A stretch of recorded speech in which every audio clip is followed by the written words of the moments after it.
Alors, que ce soit les lunettes sur notre nez ou les télescopes qui scrutent les étoiles, les lentilles, eh bien, elles sont absolument partout.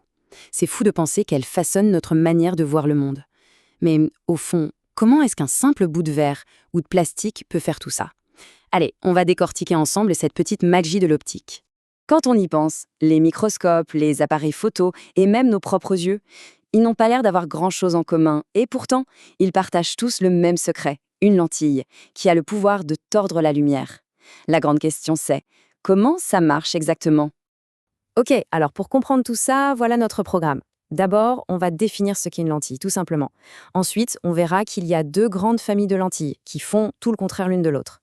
Après ça, on découvrira les règles du jeu, les rayons principaux, puis on passera à la pratique. On va construire une image ensemble. Et pour finir, on apprendra à calculer la puissance d'une lentille. C'est parti. Allez, on attaque la première partie. On va commencer par la base de la base. Au fond, une lentille, qu'est-ce que c'est? Bon, la définition peut faire un peu peur, mais oublions le jargon. En fait, une lentille, c'est tout bête, c'est un morceau de matière transparente, du verre par exemple, qui a au moins une de ses faces qui est courbée. Et c'est là que tout se joue.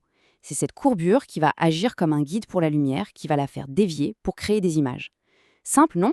Maintenant, en optique, on peut dire qu'il y a deux personnages principaux. Deux sortes de lentilles qui sont un peu comme le jour et la nuit, elles ont des effets complètement opposés sur la lumière. Et le truc, c'est qu'on peut les reconnaître juste en les regardant, ou même en les touchant. D'un côté, on a les lentilles convergentes. Elles sont, disons, un peu ventrues au milieu et toutes fines sur les bords. De l'autre côté, les divergentes, c'est tout l'inverse, fines au centre et épaisses sur les bords.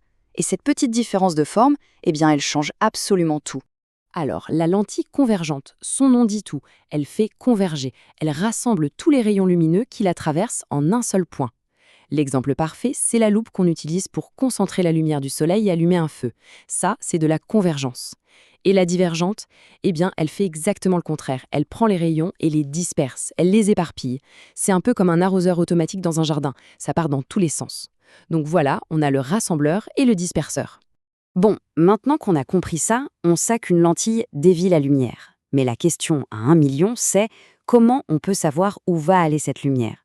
Est-ce qu'il faut des calculs hyper compliqués? Eh bien non, pas du tout. En fait, il y a juste deux règles d'or, deux règles super simples qui permettent de tout prévoir. C'est un peu les règles du jeu de l'optique. Et ces règles, les voici. Règle numéro 1, imaginez un rayon de lumière qui arrive bien droit, parallèle à l'axe de la lentille. Eh bien, une fois qu'il traverse la lentille, il est obligé, mais vraiment obligé, d'aller passer par un point très spécial qu'on appelle le foyer. C'est sa destination. Et la règle numéro 2, elle est encore plus simple. Si un rayon passe pile poil par le centre de la lentille, il s'en fiche complètement. Il continue tout droit, comme si de rien n'était, il n'est pas dévié du tout. Et c'est tout. Avec juste ces deux règles, on va voir qu'on peut construire n'importe quelle image. Allez, assez parlé. La théorie c'est bien, mais la pratique c'est mieux. On va passer à l'atelier, on va prendre nos deux super règles et on va construire une image pas à pas. On va voir, c'est presque un jeu de construction. Alors, on est prêt à dessiner, c'est parti. On va voir comment transformer un simple objet en une image. Il suffit de suivre nos deux règles à la lettre. Ok, voici notre petit exercice. On a une lentille convergente. On connaît sa distance focale, 3 cm.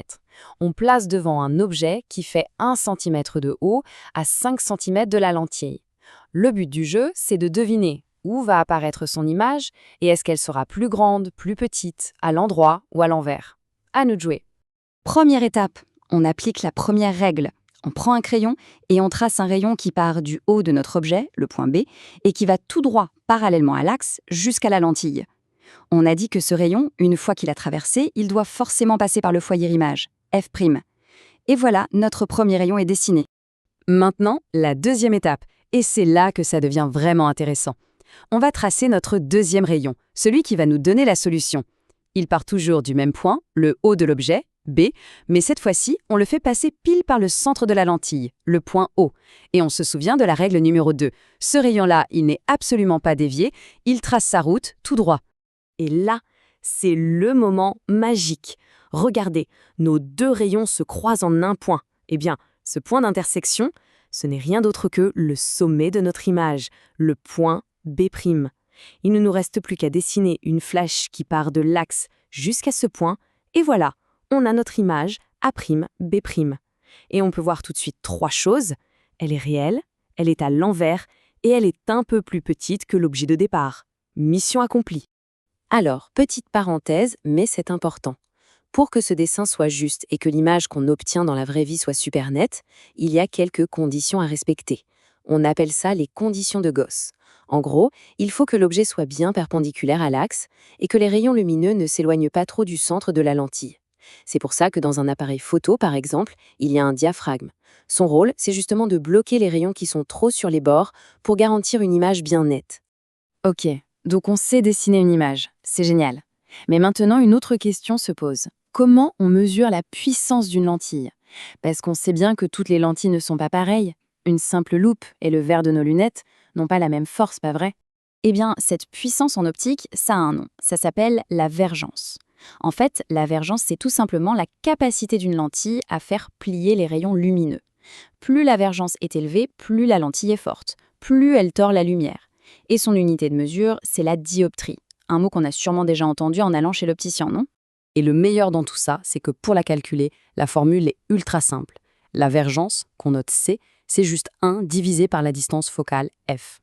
Il y a juste un tout petit truc à ne jamais oublier, la distance focale, elle doit absolument être en mètres. C'est la seule règle à respecter pour que le calcul soit juste. Par exemple, prenons une lentille qui a une distance focale de 20 cm. La première chose à faire, c'est de convertir en mètres. Donc, 20 cm, ça fait 0,2 mètres.